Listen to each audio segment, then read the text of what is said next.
সুজি দিয়ে যে এত সুন্দর মতিচুর লাড্ডু বানানো যায় তা একবার বাড়িতে না বানালে জানতে পারবেন না। আর হঠাৎ করে যদি কাউকে বানিয়ে খাওয়ান তাহলে বুঝতেই পারবেন না যে এটা সুজি দিয়ে বানানো হয়েছে। প্রথমে 1 কাপ সুজির মধ্যে সামান্য পরিমাণ নুন দিয়ে আর হাফ কাপ দুধ দিয়ে মিশিয়ে 10 মিনিট রেস্টে রেখে দিতে হবে। মিষ্টি জিনিসে নুন দিলে স্বাদ বাড়ে, সেই জন্য অল্প পরিমাণ নুন দিয়েছি। এরপর 10 মিনিট পর ঢাকনা খুলে ওই ব্যাটার থেকে ছোট ছোট বড়ার আকারে গরম তেলে ছেড়ে দিয়ে ছোট ছোট পকোড়ার আকারে বানিয়ে নিয়ে ভাজা করে তুলে নিতে হবে। এরপর ওটা গুঁড়ো করে নিয়ে পুরো গুঁড়ো করা যাবে না, একটু দানা দানা রাখতে হবে।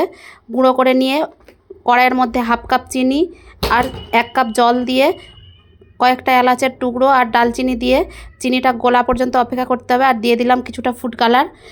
চিনিটা গলে গেলে ওর মধ্যে গুঁড়ো করে রাখা সুজিটা দিয়ে রসটা টানা পর্যন্ত একটু নাড়াচাড়া করে নিয়ে ওর মধ্যে দিয়ে দিলাম কিছুটা কাজু বাদাম গুঁড়ো আর দিয়ে দিলাম কিছুটা সামান্য পরিমাণ ঘি দিয়ে আর একটু নাড়াচাড়া করে নাবিয়ে নিয়ে ঠান্ডা করে ওর উপর দিয়ে কিছুটা চীনাবাদাম ছোটো ছোটো করে টুকরো করে রেখেছিলাম, 4 মগজের বদলে ওই চীনাবাদাম কুচি দিয়ে ছোটো ছোটো লাড্ডুর আকারে বানিয়ে নিলেই তৈরি হয়ে যাবে আমার মতিচুর লাড্ডু। এইভাবে বাড়িতে একবার হলেও বানিয়ে খেয়ে দেখুন। ভিডিওটা যদি ভালো লেগে থাকে লাইক কমেন্ট শেয়ার করে পাশে থাকবেন।